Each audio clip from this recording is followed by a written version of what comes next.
தொலைக்காட்சிகளில் ஒளிபரப்பாகும் பிரபல ஷோக்கள் பார்வையாளர்களின் பொது வாழ்க்கையில் தாக்கத்தை ஏற்படுத்துமா என்பது குறித்து எமது செய்தியாளர் ஹரிஹரன் எழுப்பிய கேள்விக்கு கொடைக்கானல் பகுதி மக்கள் தெரிவித்த கருத்துக்களை பார்க்கலாம். ஒரு நிகழ்ச்சியும் அது வர்றது நாடகத்தை பாருங்க.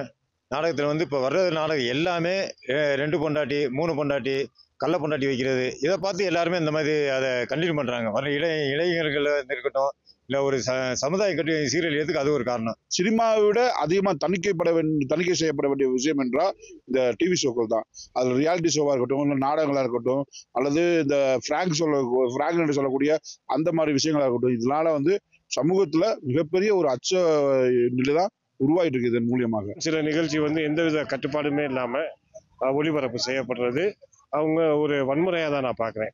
இதை கண்டிப்பாக ஒரு தணிக்கை தேவை அப்படின்றது என்னோட தனிப்பட்ட கருத்து. சீரியல் எந்த நல்ல விஷயமே சொல்றதில்ல. நீங்க எந்த சீரியல் எடுத்து பார்த்துக்கிட்டாலும் சரி, எவனை கெடுக்கலாம், எவன் குடும்பத்தை கெடுக்கலாம், இந்த மாதிரி தான் அந்த கதை வருது. அப்போ அது குடும்பத்திலையும் இருக்க பெண்கள்கிட்டையோ இல்லை சின்ன குழந்தைங்க பார்க்குறாங்களோ சமூகத்தில் இந்த மாதிரி ஒரு கெட்ட இதை தான் உருவாக்கும். அதனால இதுக்கெல்லாம் தணிக்கை கண்டிப்பாக தேவை. டிவி ஷோக்கள் அதை காண்போரின் பொது வாழ்க்கையில் தாக்கத்தை ஏற்படுத்துகிறதா என்பது குறித்து கொடைக்கானல் பகுதி மக்கள் தெரிவித்த கருத்துக்களை நாம் பார்த்தோம். இனி செல்லும் இடமெல்லாம் செய்தி. தந்தை டிவியின் வாட்ஸ்அப் சேனலை ஃபாலோ பண்ணினா செல்ல இருக்கும் இடமெல்லாம் செய்தி.